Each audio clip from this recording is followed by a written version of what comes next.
วัย13แล้วจังว่าลูกเพลงมีผัวลาเช่นใดก็ยุ่มมา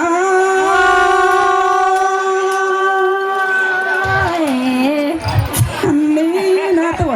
15จังว่าลูกลาสาวหาเฮือนแล้วเด้หาว่าตัวสาวเอ็ดนั้นเพื่อหญิงสาวดังมาดอนเนอร์ก็ยุ่มมา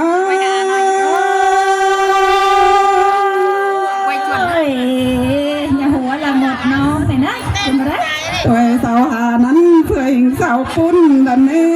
น้าสาวลูกรุ่นนี่ยังดาเพิ่งเบื่อนเพิ่งดาวสีผานี่นะอันนี้นะป้านลังกานังท่องยังปงแถวซิวเราได้ทุมพี่น้อง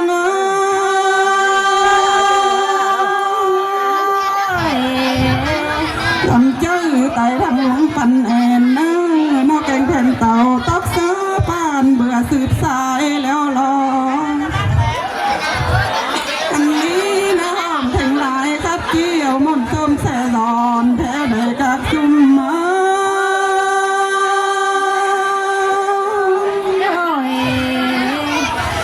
แก่งน้องเขาค่อยโอสู่กันนะหน่อบันเผามีผัวเสียสู้สังแดงอันนี้นะสาวดังมาปุ่นล้านตัวนอมตอนนะค่ะคุ้มมาโซ่ไอ้ขับรวยนำไหน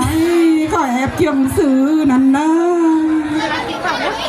อย่าเผาสันจรเหตุดวงเสียได้เน้อได้คนยิ่งนี้ยังดังปงไข่ถอยในเมืองบานดอนนาอันนี้นะหูควินน้องหลานี่ยังแอบปันสายดำอาดอเด้กับชุมมา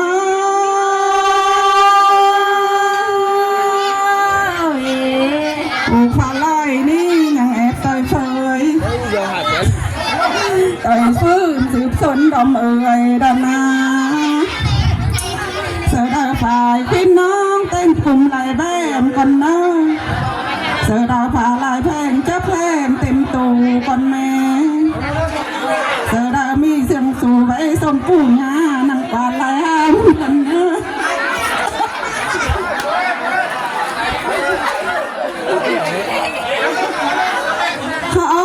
เขาจังกี่ใดเป็นพระสันท้ายเมื่อล้านได้ชักซุ่มมา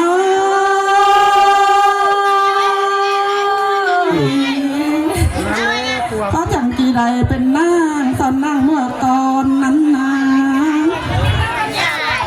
โอ้ยน้าข่อยพ่อเอ่ยเจ้าหูสอนบอกเป็นเพื่อนนะลูกลาแม่มา